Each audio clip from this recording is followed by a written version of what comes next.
Bear with me. Okay. Yeah, it's fine. No worries. All right. So welcome to Youngster Cop special, where we're going to be previewing the Liverpool versus Leipzig game. So, as always, I'm going to be your host tonight. My name's Wahome. Stephen and Andrew can't make it tonight, so I'm going to be joined with three special guests. So, two are recurring guests that you might have seen in Youngster Cop quite a few times. The first is the lovely Sophie. How are you doing, Sophie? I'm fine, honey. Thanks. And then the other is Peter Fiddits from the Cop Table Podcast. Hey, Pete, how you doing? All good, mate. Yeah. Thanks. Good. And then we've got Julian for the first time. Julian, thanks for coming on the show. How you doing? Thank you for having me, mate. How are you? I'm doing good, thanks.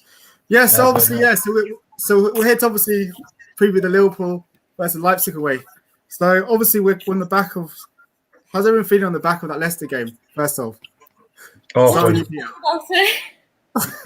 prefer not to speak about the game because it was quite awful to watch. I think after the second goal, I just turned it off. I was like, no, not fucking watching it. Not doing it. Not putting myself through that anger. So, no. Shit. How do you find it, Pete, in the end?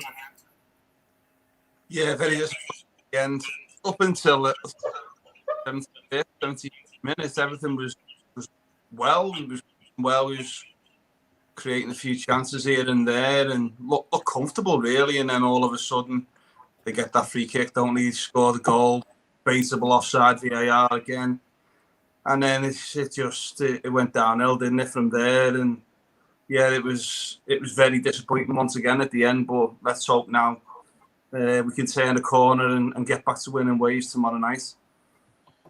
Yeah, tomorrow night's going to be a big match. So just looking at Leipzig, I've watched them myself a bit this season. I know, like in the summer, and also this kind of before the winter, they bought quite a few like up and coming talents around Europe, like Patrick Kluivert's son. They bought Dominic Szoboszlai, Alexander Sloth, Hwang, like some standout players, and were bought for quite a large amounts of money. Like, just going to go around each of you. How much have you seen of Leipzig this season, and like what are you kind of expecting from that in terms of what they can offer? So we'll start with you, Peter. If you just let us know what you think about Leipzig.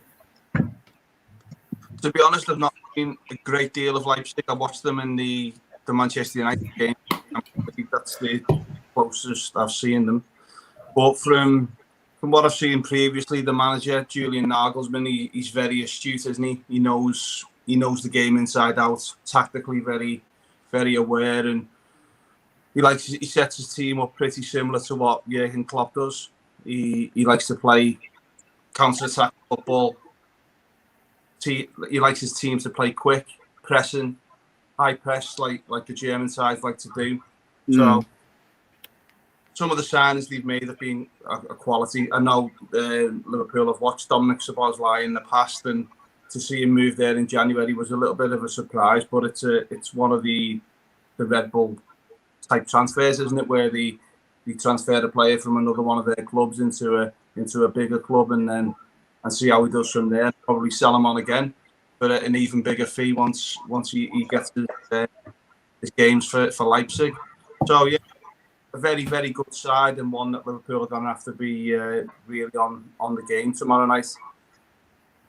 Yeah, but how are you feeling about Leipzig? Like, are you worried about them, or are you thinking like this is a game that Liverpool can win? No, I'm worried about them. Like, we've seen it before. Leipzig are a very good team. They play very similar, football to Liverpool. They very high lines, attack and press.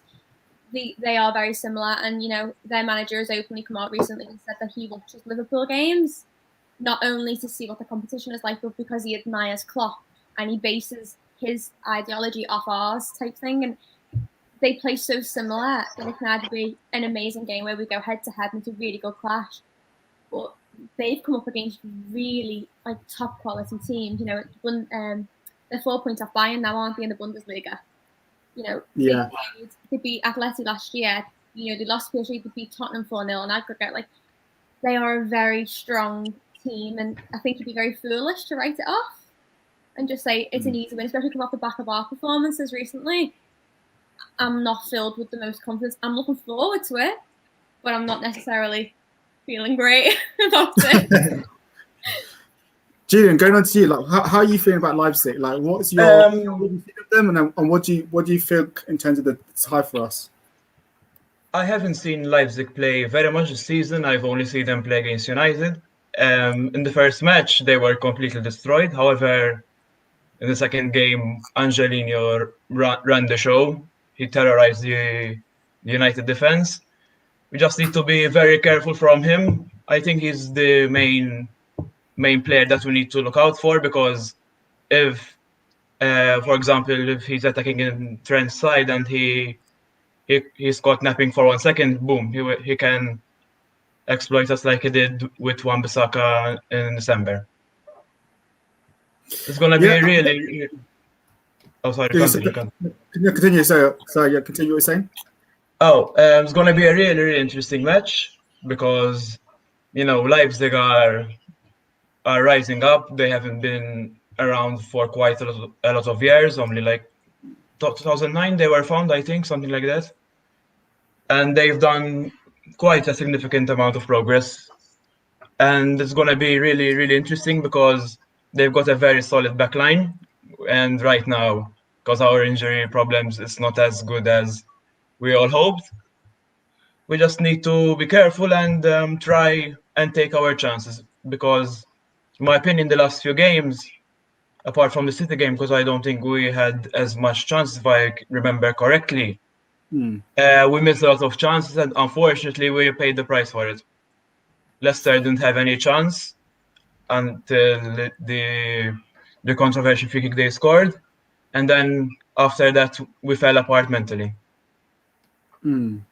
Yeah, I think it's a good point. I think, like, reading what Chris Welch is saying, like, in terms of Leipzig, are going to allow us to have chances because they play very attractive football. I think for me, like, when we first got drawn with Leipzig, I felt that it was a very good tie for us because of the style Nagelsmann plays, and it's very open football, high press. But I think now with our form, I'm not as confident as I was before, because of course. 2 months ago, in 2 months, everything changed. We were quite comfortable top of the table, and then now we're 6th, I think. Yeah, I think as well, because they've got a very strong defense. I was looking at in the Bundesliga, like as you said, Sophie, they're 4 points off Bayern. I think they've only conceded like 19 goals, so they are very strong defensively with Upamecano and Konate. So obviously, just looking at Leipzig overall, I mean, they haven't really got a standout person who scored loads of goals. Majority of the players have got like 5 players on 4 goals each, so the goals are spread out amongst the team. So just from going around, like, do you feel it's better to face a team that has a standout striker that scores loads of goals, or is it more harder facing Leipzig because they've got the goals spread amongst the team? So we'll start with you, Peter, again. Well, in my opinion, it's much more difficult to face a team that's got the more quality players, if you like it, instead of the one standout player. Obviously, if it's, for example, you're facing Harry Kane for Spurs, the Liverpool defence could sort of try and isolate him and focus on him not getting the ball in other areas, not letting the ball come to him. Whereas a team like Red Bull Leipzig, they've got 5, 6, 7 players who can pull different strings in the attack. Got different styles of play. They can go long, they can play it short, they can mix it up really well. So it's going to be a game where we need to control the ball, really. It's going to be, we really need to have a high percentage of the ball in this game to capitalise and not let Leipzig cause us any danger or any damage, if you like. So it's very important that our passes are good and we keep the ball for a large percentage of this game. Yeah, I think that's a good point. And I think, like, when you consider them, Sophie, like, do you feel like it's going to be much more of a challenge for our defence, stopping Leipzig from scoring because they've got so many different players? Or are you thinking, like, it's going to be more of us having to play a more conservative kind of style to deal with the fact goals come all over the place? Because their goals come from so many different players. If you look at Sabitzer, he's their central midfielder. He has scored, 4 goals, 2 assists in the season so far. from a central midfielder, that is really good stats so far. And I think, for me, our biggest concern is not going to be stopping their attack with our defence. It's going to be controlling the midfield. I feel a lot of their game is going to come from their midfield. It's going to be a lot of passing. Spitzer especially, he's got long shots, his passing, very aggressive attacking player, very forward thinking. And I genuinely think if we can't control that midfield and we can't pocket those players, it doesn't matter how good our defence is. Our defence can be absolutely solid, but because they can whip it left, right and centre, I don't think the defence would be the issue for me. I think we'd need like Hendo, someone like a captain's role in that midfield for tomorrow, where it's just going to walk all over us. Yeah, I think that's a good point. I think like going on that, Julian, do you feel that this is a game where we are going to have to really control the midfield because of Leipzig's different threats? And is it going to be more one where we play similar to how we did against Atlanta, where we try and hit them on the counter attack more and actually control the midfield more? I'm not sure exactly. I think it's going to be an unpredictable one, in my opinion, because we have to obviously control the midfield, because if we don't manage to control the midfield, we're in trouble. And if we lose the midfield battle, we have a high risk of losing, of being vulnerable at the back, since we're playing Kabak, who just signed and didn't have much time to get used to the team and everything. And also, he's not in an ideal way, because we're, unfortunately, due to the injuries we have, we're playing Henderson at centre back, who hasn't played much there. And unfortunately, if it doesn't go well, I'm concerned that he might end up, getting exposed, which is not his fault, to be fair, because he's not a centre back. But in my opinion, it's going to be a big game for Henderson tomorrow in defence. Had it been Fabinho in defence, I have no problems, because Fabinho is reliable and everything, and Henderson will no doubt control the midfield with Thiago and Gini or Curtis, depends who Klopp plays. Do you really think sorry, I'm just going to jump in there. Do you really think that he's going to play Hendo in defence again? I hope not. I hope not, but I see it happening.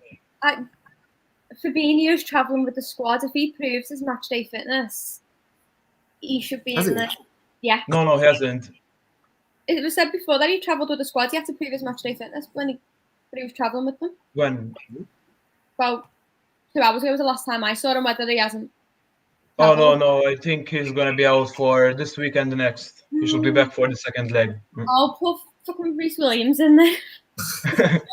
Put a centre back in. Not sure if it's a good idea, but oh well. Or Phillips, maybe.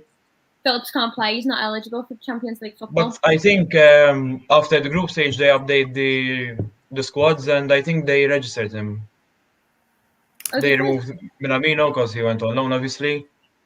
I think I saw somewhere that Matip is not in the squad. No, Matip's out for the rest of the season, isn't he? Yeah, that's why. They removed him. I think they put Phillips instead. Oh, it's okay. Well, to be fair, that doesn't happen. I would much rather see Phillips. Yeah, Phillips and Kabak as as actual centre backs who know what the hell they're doing, and then have Hendo in midfield. Like, put him back where he belongs, please. Of course. Do you feel it's a game where you put Henderson back in midfield and you play Phillips and Kabak at centre back? Yes, I think so. In an ideal world, you'd have Jordan Henderson in the central midfield position, but due to the fact that we haven't got any fit centre backs at the moment, and the two guys who just come in, Davis and Kabak, they're not used to how the team is played, as you've seen with Kabak against Leicester. Personally, I don't think that was his fault when he could have cleared that ball. Alisson's come far too far off his line, but it's still a communication issue, isn't it? He's not used to playing with Alisson. There's no talking between them. So in that situation, I do think Kabak, if he's registered, I do think he'll keep his place tomorrow alongside Henderson once again, and you'll see the midfield of Wijnaldum, Thiago. I don't think Milner's fit, is he? So it probably will be Curtis Jones. possibly you might see Alex Oxlade-Chamberlain. I'm not too sure, but regarding the issue with the centre back, I'd love Henderson to be back in midfield, but it's just needs must at the moment, and he's the only player who's got that knowledge, that know-how, the experience to sort of play alongside the back and talk him through a game. Whereas if you're playing the likes of Nat Phillips or Reece Williams, they're very inexperienced themselves. So it's going to be important that if Kabak does start, he has an old head next to him who can guide him, tell him where to go, and things like that. So yeah, Henderson unfortunately probably will play centre back, but if it was in an ideal world, I'd love him to be back in the midfield. Yeah. See, this is what bothers me. Like last podcast, I openly said that Henderson should play in centre back, and I argued with a homie about it and saying that he needs to be there because we need somebody who can control that back line. But we saw it in the Leicester game that we had Kabak, we had Hendo, and Henderson did absolutely, like, I love Hendo and I think he's played a really good game, but he has absolutely no control over that back line at all, especially as the captain of the team. He should have not let it even get to a point where Alisson felt he needed to rush out like that. That wasn't Kabak's fault. That was 100% a communication error on Alisson's behalf. If you watch that game, if you watch it back, Kabak is following the ball overhead. He's going to clear it. His foot comes up to clear it. And if Alisson hadn't gotten in the fucking way and had actually been on his line and done his job, then Kabak would have cleared that and it would have been no danger and they wouldn't have got that goal and it wouldn't have made a mockery of us. But that was a pure communication error on Alisson's side. And I think we're now saying, oh, Henderson's there because, you need a leader. Where was the leader then? Where was he? What was he doing? He just right. I don't think you can sort of blame on Jordan Henderson. Probably 20, 30 yards away, and he Alisson to come line charging like that. I don't expect that whatsoever. But I would say Alisson communication back if Alisson was off the line. So I know what you're saying.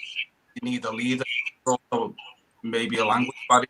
I don't know how good the back is. So with Henderson there, you can't really blame capacity, and he does need to be there alongside the player if need be on game in Leipzig. Yeah, I think it's a good question, like whether you do have Henderson there or not, or you do put Kabak and Phillips and then have the thing of them a lack of really leadership back there. My view is seriously like I want Henderson back in midfield. So like, oh my God, we're agreeing again. I know we're saying about the communication stuff, but we need Henderson back in midfield, and I think we lost with Henderson twice at centre back, not his fault. 2 back-to-back games. If we're going to lose anyhow, you might as well. What's the difference between Henderson in midfield, Henderson, and then Philip came back at centre back? So, just that's my take. But obviously, we all have our different opinions of it. But I think obviously Klopp will probably boo Kabak and Henderson tomorrow. But just moving on. So obviously, like there's been a lot of talk. Obviously not now, but maybe like in 4 years' time, who's the best to take over Klopp if he does go? And obviously, there's a lot of talk about Nagelsmann being one of the managers. Potentially, he could be. Like, what do you guys think of Nagelsmann? And do you really think like that he would be, his style of play, that he would be a super fit for Liverpool? And have you been impressed with him as a manager overall? We'll just start with you, Sophie. So, yeah, what's your thoughts on him? To be honest with you, I haven't really seen much of him as a manager. It's not something I really busy myself with the Bundesliga, and I'm not very familiar with it. But from what I know about him, he plays very similar. He manages very similar style to Klopp. But I don't know whether future term it would work having someone so similar again. It's like it's too much of the same thing, a bad thing. I don't really know enough about him to form an opinion on him, to be honest. I can only go on the snippets that I've seen or heard of him. I've never really watched him, to be honest, so I'm probably the worst person to ask that question. Sorry, but I'm probably wrong. What about you, Gina? What are your thoughts? Like, do you think Nagelsmann has he impressed you? And do you think like if Klopp was to leave, that he'd be a suitable takeover? Yes, I think he could be a very good replacement. He's done very well with Leipzig, and also with Hoffenheim, he brought them to the Champions League. The playoffs, they lost against us, but still, nonetheless, for Hoffenheim, it's quite an unbelievable achievement to finish in the top 4, where you have the likes of Dortmund, Bayer Leverkusen, obviously Bayern, Borussia Mönchengladbach, who are strong Bundesliga teams. I feel that he would be very good. He will gain more experience. He's only 31. He's for that age. He's done very, very well as a manager. He will only get better with time, and in the future he'll be considered as one of the best managers in the world. Well, he already is, but in a few years' time, he will definitely be in the conversation. Thank you. And Peter, Chris Welsh is saying here, Nagelsmann has done a good job at Leipzig, but he needs to win trophies before he'd get a job at Liverpool. I'm not obviously Klopp. We're hoping Klopp does stay, but has Nagelsmann impressed you? And do you think like he'd be someone in the running, like in terms of if Klopp was to leave, that we'd go for him? I think he's definitely a manager who would be on a short list if Liverpool was to ever replace Jurgen Klopp. Obviously, that will happen in the future. When that is, it's anyone's guess. His contract's up in 2024. But from what I've seen of Nagelsmann, I know he retired from playing for quite early because of an injury, and he went into the coaching side very early on. Became a manager at 31, 32, and then took over Hoffenheim, done really, really well with them. Moved on to Leipzig, done really, really. So yeah, he's definitely a candidate for the Liverpool job, and a very good manager. Yeah, I think from what I've seen of him as well, he does impress me with his philosophy of the football, and also the fact that Leipzig play high press counter-attacking football, which is very similar to how we did. I think Leipzig reminded me of Liverpool when Klopp first came, but a bit more solid defensively. So I think he would be a good fit. Obviously, we're hoping that Klopp doesn't leave anytime soon, but he would be a good fit. Changed the game during the game. He changes his tactics midway through the game. If he's seen something that he doesn't like, he's not afraid to change it. He demands a lot of his players. He's one of them managers who's not afraid to speak his mind either. So he's definitely got all the attributes to become a top manager. And I know another point is Real Madrid wanted him last season, didn't they? They actually approached Nagelsmann to take over as their manager, and he declined. He said it was too early in his career for him to take over such a big club, and he needed to go elsewhere and learn more, which he is doing with Leipzig. So I do think definitely down the line somewhere one of the top clubs is going to come and take Julian Nagelsmann, whether that's Liverpool, Madrid. I'm not too sure who it's going to be, but he's destined for the top European club, in my opinion. So going back to a question earlier, like we've seen Keita back in training now, and now he's back in part of the squad. Like Keita's been like one of the ones that divides the fan base. Some people say like obviously when Naby's fit, he's amazing and stuff, and some people like get rid of Naby. Like where are you guys in terms of Naby? Like are you? This is final chance saloon, and he has to go in the summer. If he doesn't get fit, if he comes back injured, or are you like, let's continue trying to get Naby fit and hopefully he can show some kind of form? Because I know for me, I'm quite frustrated with Naby, and I'm leaning towards the idea like if he gets injured again now he's come back, then I think like he should look at the exit door in the summer. So we'll start with you, Julian. Like how are you feeling over Naby Keita? And are you now at the point where you're saying like it's final saloon for him? Yeah, for me, it's if he doesn't manage to come out from this rehab he's been doing in the last couple of months and he gets injured immediately, I think for me his time is up. I love Naby so much because he's an absolute baller when he's fully fit, and he's shown potential that there's a really good player in him. The back of last season when there was a lockdown, and hopefully we can manage to try and keep him fit, so that we will hopefully try and get the Naby that we saw in Leipzig, because he will be a very, very big player for us if we manage to keep him fit, he will be very good, very crucial for the next 5-10 years. Depends how long he stays. Okay, I'm What's just your- gonna. Sorry, I'm just gonna. Doing so. Fucking hell, I actually disagree with everybody but Mahoney once. You've just said then that, you know, if we can get Naby fit, Naby will be really important. Be really important. It'll be really pivotal. If. How many times do you say if he gets fit? And you're saying like, oh, you know, it'd be really good for us. But how many seasons ago did we sign Naby now? We signed him before the season where we went to Kiev, but So he came a year later.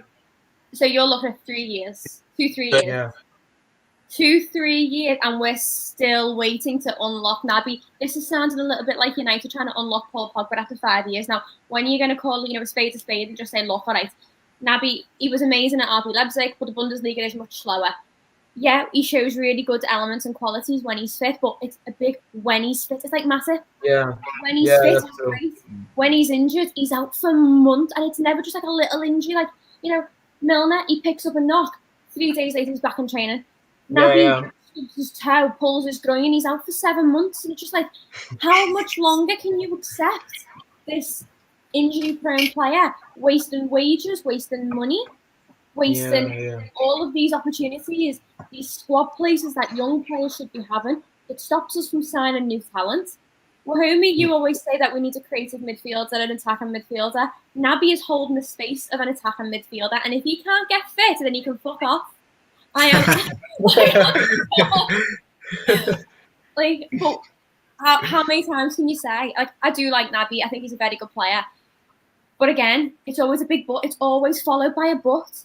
Naby is great, but Naby is really great, but if he can be fit, like, I'm bored of saying the same thing now. Yeah. This is the best chance. Get fit now, perform, and if you can stay fit, you can stay. If you can't, you need to go. Yeah, exactly. I agree. How do you feel, Peter, about Naby? Yeah, hit the nail on it. Yeah, that Naby's mentioned, it is, whether he's fit or as he trained or something. There's always something background with Keita. He has a little run of games. When he has that run of games, he looks great, and if he can get that little bit of rhythm, which he's shown 3 or 4 times during his career, all good, all's well. But then he picks up an injury, and he's out for what, 6-7 games at a time. He's always having some sort of treatment, isn't he? And it's very, very frustrating for Liverpool fans. It's a good point that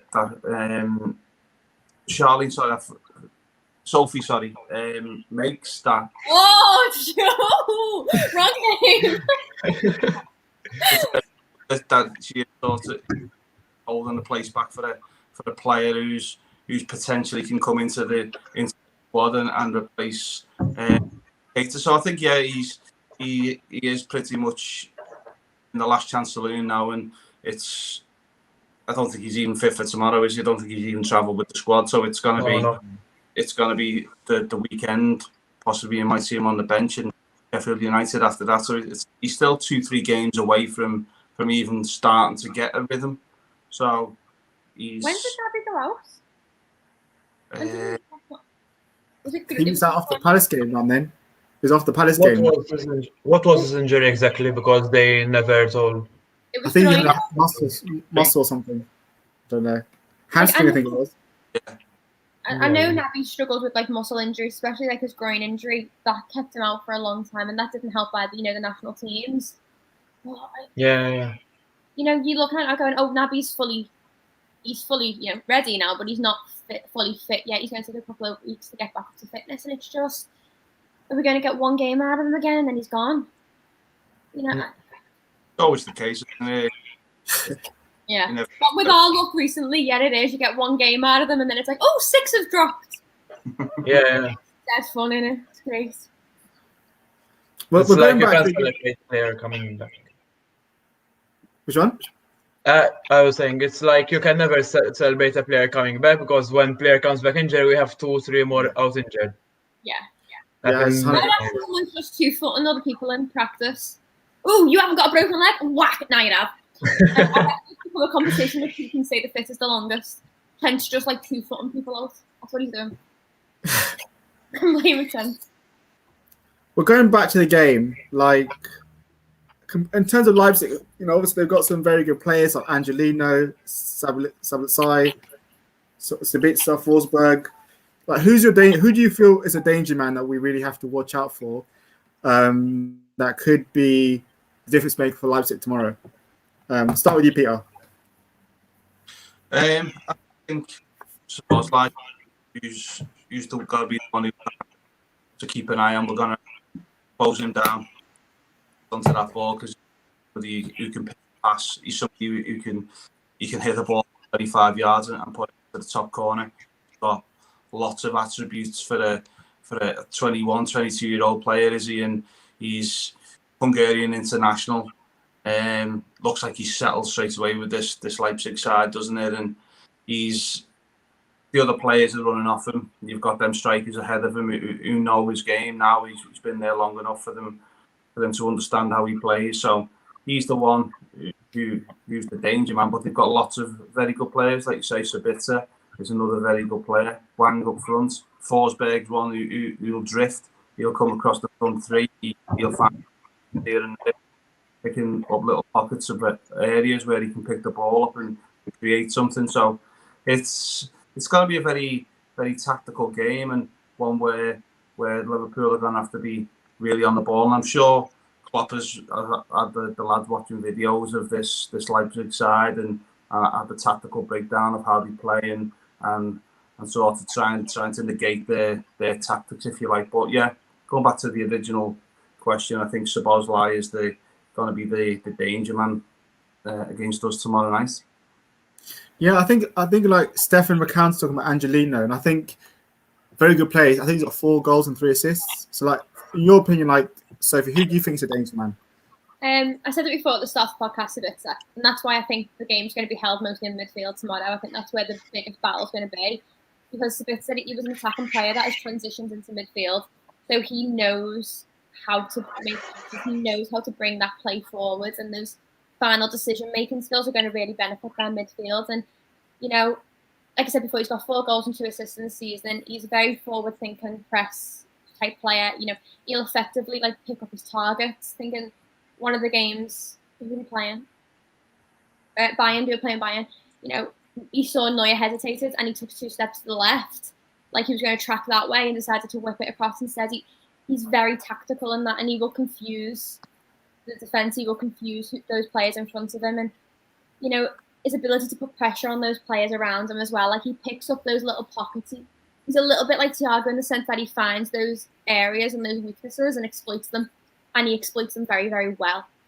And he's very quick, and that comes from him being an attacker who's transitions into midfield. And I just think if we let him, he'll run rings around us.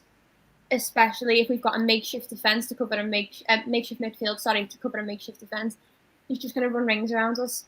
He's just going to find those pockets, and if Bobby's fallen too deep back, he's going to find that gap there. And he just frightens me a little bit, to be honest. Yeah, there's no other way to say it. He does frighten me a little bit, and I just think if we don't keep him quiet, we're done for.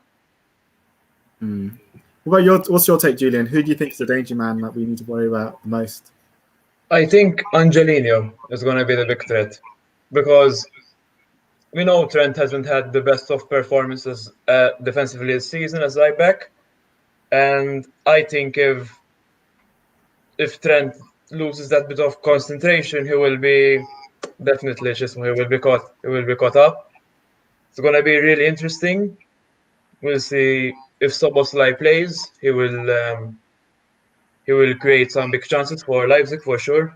He's a real absolute talent. I've wanted him at Liverpool, but unfortunately he went to Leipzig. Hopefully in the near future we can see him maybe in a Liverpool shirt if we'll get the opportunity to see him, but I highly doubt at this moment in time. It's going to be absolute baller to watch. Yeah, I was really disappointed when I saw him go Leipzig, because I thought for 20 million, like, yeah, a bargain. Yeah, he was a perfect player for Liverpool. Yes. And yeah, hopefully we do go back for him down the line. But yes, it's disappointing. But yeah, I agree. I think you've all mentioned like good players that we have to watch out for, and that's what makes Leipzig so dangerous because they've got so many different players. But going on to Liverpool, like we're going to this game in the back of 3 damaging defeats in the Premiership, like that have kind of like devastated our title hopes. Like, does playing the Champions League give us like a welcome distraction and a chance, different competition where we can have like a renewed focus and actually focus on, doing what we do best? Like the Champions League is our competition. Like we've got the pedigree there. We've done so well. So do you feel that for you, like in your opinion, that it gives us like a welcome distraction, something else to focus on? Start with you, Sophie. Yeah, who doesn't love Champions League football? It's like that breath of fresh air, isn't it? It's different pedigree, like you said. It's different teams, different leagues from around the world. It gives you something to look forward to. You're playing the best of the best. You're not going to be coming up against these low block fucking Burnleys, are you? You're not playing Burnley, you're not playing Fulham, you're not playing West Ham, and you're sure as shit not playing Everton. It's such a welcome distraction. Like for me personally, it's like a whole new mentality. It's like you've got to up your level, regardless whether fans there or fans aren't there or what. Champions League is the elite football. It's the socialite of football. Like, you've got to bring your A game regardless of what's going on around you. And European nights are always an amazing time, even for players, to represent your club, on a European stage is always a big thing. So I think for like a lot of our new defenders as well, if like a back start, he's going to be really proud that the fact that 2 weeks ago he was he wasn't in the Liverpool squad and now he's playing Premier League and Champions League football. And I think a lot of them are going to want to step up for it and show that our Premier League title hopes have been slashed in absolute smithereens. It's absolutely fucked basically, and we're now fighting for top 4. Or at least we've got a chance to get further in the Champions League. And we did really well in the group stages, and we did that without Virgil. So I think it's going to be a massive thing for the lads tomorrow, and it's going to, Salah put up, didn't he, a post on Twitter, we'll fight like champions and all that. And the last time he did that, what happened? We won the Champions League, and I just think the lads are definitely going to have to step it up now. They've got to at least give the fans something. They've got to show some passion and some fire somewhere. You can't just keep going off the back of 3 defeats and letting that get to you. This is a new competition, new players, new leagues. Essentially, start afresh. Go in with a completely different mentality and show them that Liverpool is still the team to be frightened of on the European stage. Before I come to you guys, I'm just going to read out some of the comments here. So, Team at M&A is talking about Leipzig entire. I think the ball game is based around creating overload in the build-up via 3-1 or 3-2 formation and creating combinations and general rotations that go with that. Chris Welch lineup. This is McGave's lineup here of Alisson, Arnold, K-Back, Phillips, Robertson, Henderson, Thiago, Jones, Salah, Mane. No mess around putting Henderson back in the field. We'll get to lineups each one of us. Stefan's saying we generally do well against teams who play 3 at the back. Gives us more space for Trent and Robbo. Chris Welch gave a prediction of 2-1 win to us. So that's a good shout. And Stefan said, it gives the players a whole new mentality and freshens their minds up. And Paul said, well said, Sophie. So going on to you, Julian. What's your take on the Champions League? Like, do you feel this is going to be like a welcome distraction for us and something that could really motivate and bring the club together? Because the Premiership is obviously making us all feel doom and gloom. Yeah, 100%, definitely. I think the Champions League will give us an opportunity to move on from the previous 3 games. I try to get back on track with the wins, maybe by giving it 100%. We go all out, no messing around with the hoofball and cross and hope tactics. Maybe we can hopefully play like we played against Tottenham and West Ham, where we limited the crosses and we played more centrally. Though I'm not sure if it will work in a back 3, but that Leipzig will probably play. But I think it will give perfect opportunity for us to get back on track, to move on from the previous 3 results. and it will hopefully bring back the mentality that we can still challenge for things this season, because obviously the season has been quite an awful one to watch in terms of injuries. And hopefully we can, if we manage to do well in Champions League tomorrow and maybe in the second leg, it will give the lads a real confidence boost and say, listen, we can go all the way. We just need to use the same mentality that we used the last 2 seasons. And not let one small setback, for example, we concede a goal and we fall apart, like we did against Leicester, against Man City, against Burnley, where after we conceded, we were shooting, trying to find a way without even thinking. Look, listen, we can score just shooting and hoping, basically. They just need to be mentally there. That's my view for me. Thanks for that. And what do you think, Peter? Like, do you feel like the Champions League could be something that really galvanizes the club together and gets us like the spirits up and gets like everyone excited and the motivation back? Yeah, I think so. Due to the fact that we haven't played in the Champions League for a while now, we have obviously the group stages ended at the end of so there's been a big gap. It was the last time that we played the Champions League. Also, the fact that we're not playing in Leipzig's back garden, if you like, we're playing in Hungary, Budapest. We're playing in a place that's not familiar to either team really. So that doesn't cause us any issues, if you like. We're not going to face a team who know the pitch, who know the ground, who know the setup. But it's one of them games where there's no form can be taken into the game. And with us not playing a Champions League game, I think it is a welcome distraction from the Premier League. We haven't been doing well, as everybody knows, and it's an opportunity now to. It's a knockout competition, isn't it? We've done well in the group stages. We can now sort of put a little bit of focus into this game, and hopefully that'll give us an edge going into the Premier League game with just a little slight change in the mentality and to the approach of the game, European football, and hopefully we can go out there, put on a good performance, at least come back with an away goal, even if it is a score draw, and then take the positives from that and into the derby at the weekend. So yeah, welcome distraction and something that we can be very positive and look forward to, in my opinion. Yeah, that's a good point. I just reading at Chris Welsh. He says here after 24 games in 2004-05 season, we had 11 wins and played a German team in the round 16. After 24 games in 2021 season, we've had 11 wins and played a German team in round 16. Interesting. That's a interesting stat. Like, we'll see what happens. It's an omen that we are destined to win number 7 this year. And the final is in Istanbul this year as well. The final should be in Istanbul this year. Yeah, that's omen. That would be even better. Yeah. Omen. That would just be the icing on top of the cake, wouldn't it? What? Hopefully. Oh, I'd just go into work to my head teacher and be like, Everton, fuck off. In Istanbul again, I'd be like, oh, sorry, remind me what now?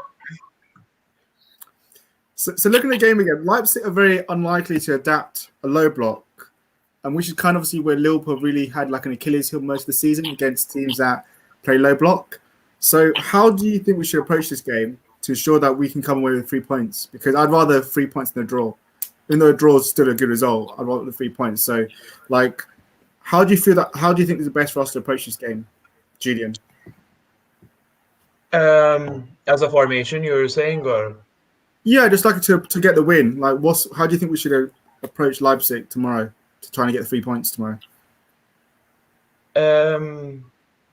I think the most important thing is, to try and limit the crosses, because we know that the crosses this season have been poor from every aspect, either from set pieces or from corners, free kick, and even when we're on the counter, which sometimes it worked, yes, but season we've been found out by many teams, though we have an advantage that Leipzig, we haven't faced them, and maybe we know that the manager knows the way we play, and maybe for me, if we stand a chance tomorrow, is that if, for example, we try to cross it and it doesn't work, because of their strong defensive partnership of Upamecano and Konate, and I think there is another centre back, which I don't know what's his name, but anyway, we try and play either through the middle.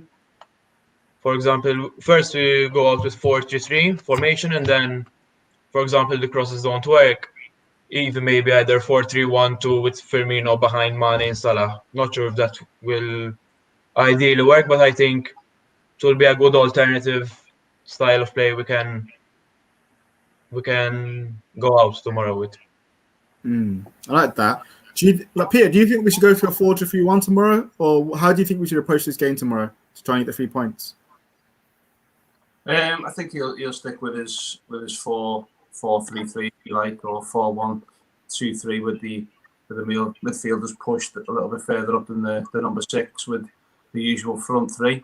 I just think it's going to be very important that we win that battle, control the position, and then when we've got the ball and we need to break quickly, we need to make sure that if we do get a break from, like proved against West Ham, when from their corner we broke away and scored 2 goals, didn't we? So it's going to be very important that we hit them on the break very, very quickly tomorrow night and catch them by surprise, if you like, and win the midfield battle. It's got to be very important that we control the ball and have the majority percentage of the play, and just deny them the opportunity to create stuff against us. So yeah, hit them on the counter attack very quick and control the play, control the ball for me. That's interesting. So Sophie, do you think that we should be going into this game trying to sit back and hit them in the counter attack, or trying to impose our game straight away on them and dominate them? You know what? Honestly, I think we need to go for a little bit of both of it. Like, we need to be like 17, 18, 19 football all over again with Liverpool. I think, like, I completely agree with Peter. Like, if we get on a counter, we need to take full advantage of the pace of our front three. We saw it again. Was it West Ham? We saw it happen there. With Shaqiri running down the wing. Beautiful play of football, and I think we need to take advantage of that 100%. But equally, we can't just be reliant on a counter, because if we're relying on a counter, that means they've got in our half. That means they're on the attack and we're on the back foot all the time. We can't afford, with the issues we've had, to be on the back foot at all. So I think if we do end up on the back foot, we need to be able to retaliate on the counter very quickly. We need to be very effective and very clinical about what we do. But we need to stop them getting there to begin with. And like I said it before, I'll say it again, the way to stop them getting there is the midfield battle. You control that midfield. If we dominate that midfield, they can't get anywhere near our half. And then we don't need to worry about attacking on the counter. You control midfield, you take possession back, you completely quieten down all of RB Leipzig's danger. Well, essentially, you quieten down their danger. And that allows our front three to make those forward passes, and especially, hopefully Thiago plays, and if Thiago does play, he's already got that inside type thing, because he's previously, he's just come from Bayern. He's just won the Champions League. He's come right up that. He's played against RB Leipzig before. He's familiar with their style of play. He's familiar with the way they play in general, and I think that's going to be a massive help to us in controlling that midfield. He's going to know from experience what it's like there with them, and I just think we need to be very clinical, control that midfield, and push up to our front three, feed the ball constantly. None of this sideways passing, back passing. It needs to stop. Passing it back all the time, it just opens up those areas, those pockets of mistakes that we've been in. Has been a result of passing the ball back too far. It's not recycle and play anymore. It's just panicking and kicking it back to Alisson and then putting Alisson under pressure. And we can't afford that pressure in against RB Leipzig. We just can't do it. So, no, it needs to be control the midfield, contain possession, and push it up to the final third. Keep it away from our half as much as we can. And if it does come into our half, then we do need to be on the counter. But I just say go in like a steam truck, honest to God. Go in, hit them hard, and see what happens, and just try and keep them away from our lads back. Yeah. So doing some of those comments here. So Stefan here says that we generally do well in the Champions League as long as we stay away from defensive teams like Juventus and Atletico. Yeah. Chris is just saying, I want a bloody win to boost the confidence, lads. Oh, don't welcome. John's saying that he wants to maintain Hendo and Kabak at centre back. He's saying give Robert the rest tomorrow and give Simicas a chance. No. Davis in there, second half. No. I think that's a big risk. One preseason. So seriously, you want to throw him in the deep end? Chris Welsh is saying Man United finishing 4th and us winning the Champions League and then pushing them outside the top 4 would be amazing. With Sita. I'd love that actually. And then Wayne says Sophie knows what she's talking about. Of course I do. She doesn't know. Excuse me, did you just say she doesn't normally? Oh, we are gonna fight again. Chris, you're about to see World War fucking 5 going on now. Say it again for her and me, because I will come down there and I will slap you silly.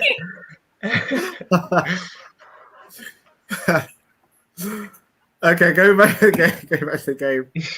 Like normally, like when you think about the Champions League for Liverpool, we normally like our success has been built on the home fan, having the fans there, whether it's home or away. Like Liverpool fans, you know, when we were in the final against Madrid, you know, and we played Tottenham. Everyone was talking about how our fans were amazing at Atletico at that final in Spain. And then when we played Madrid, everyone spoke again about our fans. So with us not having fans there in this game, home away or throughout the Champions League, is that going to be a handicap to Liverpool in terms of us having those magical European nights? Could we have had those nights without the fans? And if not, does it handicap Liverpool in terms of progressing to the final with no fans? Go with you, Sophie. Like, oh, come on. If you really just made the fucking statement that you can have European nights without fans, like, that's not possible. The whole point of it is a European night. It's the entire mentality of everything that goes on in the game. But I think at this point, everybody's played Champions League at some point now without fans. You know, they finished the Champions League off last season, completely empty stadiums. It's not new. It's not like we're the only country going into the Champions League with no fans. RB Leipzig are going to be feeling the same. They're not going to have their fans, you know. Olympiacos, they're not going to have their drums being banged by the fucking knobheads in the stands. Like, that piss it off. They're not, you know, all the fucking kazoos going on. They haven't got those fans there. No one has them there, so no one is going to benefit or be hindered. And especially with the fact that we're playing it in a neutral venue because we're not allowed into Germany. They're not in their home stadium. We're not in our home stadium. So there's no advantage anyway, is that they don't have one, we don't have one. No fans, no home stadium. So I can't imagine it really making that much of a difference because it's something we're used to now. We're nearly a year in of playing without fans. I don't think, regardless of whether it's Champions League or Premier League, it's not going to make that much of a difference because it's not going to walk in and go, oh shit, this is empty. It's been empty for nearly a year now. So I don't think it's going to make that much of a difference to the lads, and I don't think it's going to impact us negatively more so than it is anyone else or anywhere else. Going on that, Peter, like we often see like the 12th man in European nights for Liverpool, like the Barcelona game, the fans played a massive part in that. You know, those big matches where we've gone away, you know, even back in like 2007 when we won away to Inter Milan, the fans played a huge part in that kind of win. Like, of course, I get what Sophie's saying in terms of like both teams are not going to have fans there and it's going to affect everyone else. But with Liverpool, our fans go up at another level in the Champions League, which is kind of different for a lot of other teams. You know, you don't hear of, you know, fans of Leipzig or other clubs really that their fans carry them to finals and winning finals. It's been like that with Liverpool, like throughout being in Europe. So like in terms of that, like can you see us, you know, we're playing the game away in, I think it's not even going to be in Anfield anymore. But let's say it was Anfield. Without that not being that European buzz, it takes away the power of that second leg advantage we had. So like, is that going to be a massive handicap for us though? And from that perspective, in terms of not having that 12th man in Europe? Well, I think it's the same for any club. That any club with a passionate fan base is going to miss their supporters. But it's for Liverpool. It's like you say, the European nights are what the club's based on, aren't they? The lights at Anfield and the build up to the games is always very special, and the crowd always puts that little bit extra in, don't they? Especially if it's a game where, for example, the Barcelona game when we're 3-0 down and the crowd just give the players that extra lift only. So for Liverpool, yeah, of course, it's going to be a huge miss, the fans not being in the stadium. But I'm sure that the Klopp and the coaching staff will be reminding the players that all the fans that would have been there are still going to be supporting the team from home, whether even though they can't be there in person, they're going to be there in spirit and willing them on. Every kick of the ball, every tackle that's made, going to be fans screaming at home in front of the televisions and wanting the team to do as well as if they was in the stadium. So I'm sure Klopp will be transmitting that to the players in each and every game. That look, the fans, even though they're not in the stadium, they're still there. They're still watching you. They're still hanging on every word that's said at the club. They're still watching the training videos. They still live and breathe in the club. They're just not there in person at the moment. What's your take on it, Julian? Like, do you think it's going to be a massive handicap, or do you think that we'll go on what Peter and Sophie are saying, that we can use that to spur us on with no fans there and try and say we'll win it for the fans? I think the players will try everything in order to try to win for the fans, but not having them there is going to be an even tougher job, because obviously when the game started being played behind closed doors, the performances have been really, really sloppy, even at the back of last season. We've been in an inconsistent run of form. For example, we win 3 games, we lose a game, we draw twice. We'll see how it's gonna affect tomorrow, which I think it will make a big difference. But I hope we will have enough to get the job done. Hopefully, yeah. Hopefully. So reading some of the comments. Reading some of the comments here. Paul says, "Don't say wait that way, and it will go to a head." Why are you reading his comments out? John says, "We never sit back." Me now going, you're gonna laugh in a minute. Except in winning positions. Amanda Super Show's long due. That's true. Marnie's been pulled this year, so hopefully he can show something. Chris Wells says, "There it goes, exploded between Wahome and Sophie. Didn't last long well." Chris says, "Alez." Wayne says, "Sophie should be in the show more often. She's probably enough as it is." John says, "Really miss the fans. Same echoes, just depressing." Magic and Mo said, "How you guys are doing well. Good to see Magic and Mo." Chris Wells, just stop trying to make Sophie blush. Okay. So going on to my next question, like, if we get past Leipzig, honest opinion here, do you believe Liverpool can win the Champions League this year? Honest opinion. We'll start with you, Julian. Yeah, no doubt. I mean, when you're in this stage, you will always have a chance. But the more you progress, for me, the chance will be bigger to win it. It's just depending on how far the players are willing to go, as in the performances, if they turn up or not. But if the whole squad turns up, I think we have a really, really big shout to win it. Because apart from Man City and maybe Atletico, most of the teams are not as strong as they were the past 3 seasons for me. Bayern are not the same as they were last season. They've lost some key players, and also some of their players are underperforming compared to the last 2 seasons. I think it's a very, very good opportunity. If we had Matip, though, in defense, I think us and City are the favorites, but yeah, I'm not convinced by City winning the Champions League, so I'm not going to jump on that bandwagon, even though I don't think. Never know. No, because I saw a stat that showed that City have actually, in terms of Premiership, for example, last year City had more points last year than they had this year, so they're not been as amazing as people make out to be. Yeah, of course. Liverpool just underperformed in terms of injuries and players. Otherwise, if we had a fully fit squad, we win the league ahead of City. But in the Champions League, I don't think City. I think they'll come stuck again when they play like a Lyon side or one of those teams in the later rounds, and I don't think they'll get to the semi-final. But going on that, Peter, do you think that we can win the Champions League this year? We get past Leipzig, and do you favour us? obviously with the injury situation in the defensive area, after going all of our main central defenders being out, it's going to be very, very difficult to win it, in my opinion. There's, with a little bit of luck, I suppose, we could go all the way, but you're going to need a lot of luck, in my opinion, for Liverpool to win this Champions League, only because of the situation with key players being out. As it's shown in the league, we've used players. Not worked out. I know we've signed a defender now to get up to speed.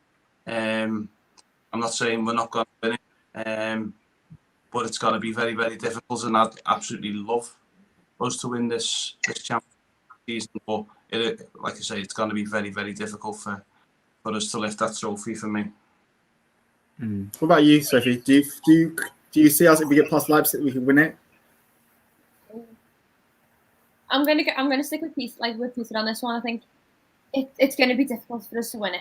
You know, if we had our fully fit squad back, I'd be standing here going, "Yeah, we've got every right to it." Like, we will absolutely decimate it, but I think you have got to take a step back, take your emotions out of the game, and just look at our performance, look at our squad at the minute, and just say, "Look, yes, we have the ability. We do have the ability to win it. There's nothing stopping us from winning it except ourselves." You know, we need to just kind of accept that these injuries have happened now, and we can't keep, and I'm guilty of it as well, and just dwelling on, what we were, last season, where we were last season, how we played last season, the points we were on last season, 75 points, 78 points this time last season.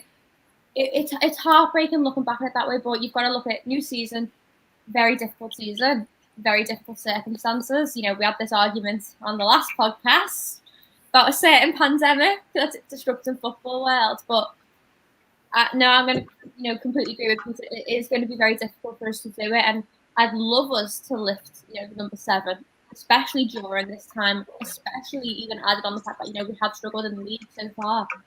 But we've got to go for it. I think if we want this, we've really got to show we want this, and we need to fight tooth and nail for it. Like, we can't just wait for it to come to us and scrape a couple of wins here and there. It's going to be a very difficult, campaign, and if we want it and we work hard for it, then hopefully we get it. But it's going to be an absolute ball. It's going to be difficult.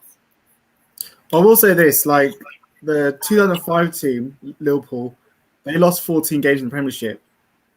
This Liverpool team now have only lost 6 games compared to them. That Liverpool 2005 team had Jimmy Traore as a left back. And we had Dudek in goal, and we were playing Biscan, Smitzer, those kind of players. The squad back then in 2005 was much worse than it is now. And we probably played in that Champions League race. We played probably the best AC Milan team around that time. Played the best Juventus team who'd walked to the league that year. And were actually favourites going into the Champions League that year. And then we also played a very good Chelsea team. So I'm not saying Liverpool can 100% win it this year. But I'm just saying, like, people shouldn't be too dismissive in terms of the injury crisis right now, because I think the squad now is much better than 2005 squad still, even with the injuries. Okay, this is where Sophie and Wahome have another fight. Here we go again. She's a crank. Right. You're saying we've got a much better team now than we had then. Yeah, in terms of that, yes, we do. But look at the quality of football then. You're comparing football 15 years ago to football now. That's like me comparing me now to 6-year-old me. Very different people. We'll still be an arsehole at the end, but very, very different. And to say, oh, well, look at what we won in 2005, 2016, like we played, Dudek, we had all these shitty players type thing, and we played the best AC Milan team possibly, we played the great Chelsea team. But equally, we're going up against a team like City, who, if they make it through, to semis and everything like that and quarters, we're going to have to face them. Oh, dear. And they've got, a £50 billion squad. They've got oil money coming off the fucking arse. So you're going up against these big teams now who are equally, if we're going to go back in retrospect, just as big as the AC Milan team. But football has completely changed in every sense. And let's not forget the dreaded VAR. That ruins everything. But you can't compare something from 16 years ago and say, oh, well, we won it 16 years ago, so we can win it again now because the team got better. But this is not our team. This is not the Liverpool we are at now. This is not the quality that we are at, and this is not the quality of the rest of the league around us. So much like, yes, we were shit then and we won it, and there were all these great quality teams, but those great quality teams have gotten better. We've improved with them, and for us now to take a step back and a drop, it's a very big level. It's like taking a step off, third rung of a ladder to the floor. It feels a lot harder than it is. And it's not going to be easy. You can't ride on the coattails of glory days from 16 years ago as much as you fucking want to. You can't do it. You have to be realistic about the fact that we've got a very difficult campaign in front of us. And our team is not solid where we want it to be solid. So, shut up. Well, I said I'd throw a curveball in there just to see what people say. Okay, so going on your lineups tomorrow. What's your lineup, Peter, tomorrow? The way I think that Klopp's going to put the team out. Do you mean? Yeah. What's your pick? Obviously Alisson in goal. Trent. I think he'll go with Kabak and Jordan Henderson in the central defence positions. Obviously Andy Robertson. Then in midfield, I think he'll go with Thiago, Gini Wijnaldum, and I think he might play Curtis Jones tomorrow night as well. And then normal front three of Salah, Mane and Firmino. Obviously Origi's going to be back in the bench, so if we need to change it up at some point second half, I know he's like I'd rather play Nan. I'd rather play 86-year-old now. Yeah. We can bring him on for a bit of height if need be at points, but yeah, that's my predicted lineup for tomorrow. Thanks. Yeah, what's your team, Julian? I think the same as Peter. He will go with the same team, I think. Because realistically, there isn't much options in midfield since we're playing Hendo at center back. And with the injuries of Milner, Naby not being fit, and Ox, I think he'll be on the bench. I don't see any other midfield combination apart from Jones, Wijnaldum, and Thiago. Loving your cat in the background, Julian. Yeah, thank you. I like your cat. I like it when someone like home and goes, I like your cat. That's all we need, cat. What about you, Sophie? What's your team? Yeah, I'd agree with the lineups, but ideally, in an ideal world, I'd like it to be Alisson, Trent, Kabak, probably Phillips if he is eligible now to be. If he's put in the Champions League squad, I'd like Phillips to start. Have two actual centre backs there, especially in this game where the control is needed in the midfield. Obviously, Robbo, and then I'd like Hendo, Gini, and Thiago as a midfield, and then probably about 60 minutes swap Gini for Jones if needed, and then the normal front three.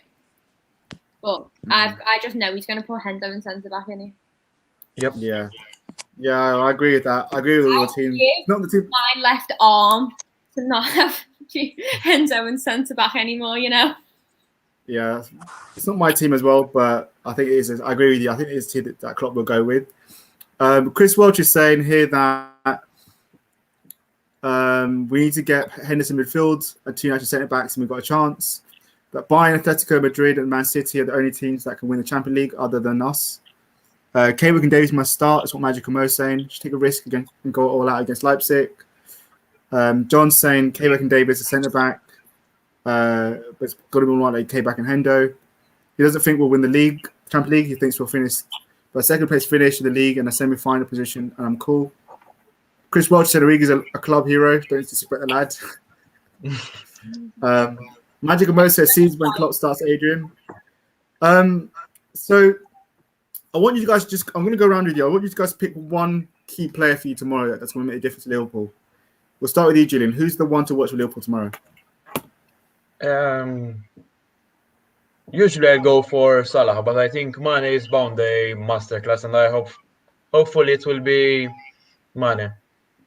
Because on his day, when he's good, when he's up and firing, we'll be in a much better place. Same as Trent. Okay. Marnie, Sophie? Oh, shit. Standout player for tomorrow. Fucking hell. All of them? Do you know what? I'm actually going to go with the care, but I'm going to go with Alisson. I'm really going to go with Alisson. With the way he's played the last few games with those errors, I think he really needs to step up his shit. Especially we talked about before, with RB Leipzig being that team that will just fire out a goal from it. They haven't got a central attacker out, but we've got quite a few. They space it out. He needs to be on his ball and he needs to have that communication. And if he lets us down tomorrow, I don't really know what carnage it will unleash everywhere, but I'm going to go with Alisson. Needs to be the most important tomorrow. Needs to be solid. Perfect. Peter? I think most important tomorrow night is, for me, is going to be Thiago. I think he's going to be essential to what we do going forward, and also defensively as well. He's the type of character who can dictate the game. He's obviously got experience playing against the German teams, so I think Klopp will be leaning on him a lot tomorrow to try and get hold of that ball, play them through passes, and also to cover any sort of breakaways that Leipzig are going to try and do against us. So yeah, for me, most important player will be Thiago. I'm going to different. I'm going to say Jordan Henderson, because I think he's going to have an uphill battle with K-back against Leipzig's forward. So I think he's going to need to put in a fantastic performance tomorrow for us to come away with a victory. So we're going to finish off with score predictions. So in terms of score predictions, we're going to start with you, Peter. What scoreline are you picking tomorrow? I think I'm going to go with a 2-1 victory for Liverpool in this fixture. I think, obviously, with our defensive problems and Alisson on the best of forms, we probably will. But I just think we'll have enough to get at least a couple of goals. So, yeah, it's a 2-1 victory for Liverpool. That's my prediction. Sophie? I'm just fucking refusing, because the last time I gave a score prediction, we got battered 3-1, so I'm not clicking. I'm not doing it. I'm not. I refuse. I was a jinx. I know when I sat there like Billy Big Bollocks, being like, oh yeah, Leicester don't frighten us, blah, blah, blah, blah, blah, we'll win. And no, I'm not doing it. Julian? My predictions lately have been awful, but Join the club, babe. Join the club. I can see a 1-1 draw, I think. I'm not going to say we're going to win because I'm not really that confident, but I think this game has a 1-1 draw written all over it. Yeah, my views have been shocking as well. You know, I said we'll beat City. I think we'll beat Leicester. I'm going to go for 2-2. I think it's going to be a high-scoring game. I think both teams are going to play the style they play. They're going to play open attacking football. So I'm going 2-2. Okay, so that's a nice way to wrap up the show. Thanks everyone for watching. The chat's been amazing as always. Big shout out for everyone who's been talking in the chat. We appreciate it. If you haven't already, everyone watching, hit that like and subscribe button. It makes us get our content out to more people, gets more viewers watching us, and allows us to give more content for you. Otherwise, Sophie, Peter, Julian, it's been a pleasure having you tonight on the show. Thank you for having me, man. It's been a pleasure. It's been a pleasure. Hopefully to have you all. Say what? I don't want to come back no more. Hope to have you all back again sometime soon. But yeah, it's been a pleasure. And you know, obviously, we all hope we get a good result tomorrow with the Reds, and we can get our season back on track and start getting the confidence back and flowing around the club, because it's felt really depressing. Otherwise, you know, want to finish on a positive note, up the Reds. Come on, lads. Yeah. Everyone else said again, make sure you like, subscribe. Otherwise, it's been a pleasure, everyone. Thank you very much for having me. Thanks. Bye-bye. Bye-bye. See you, everyone. Have a good evening.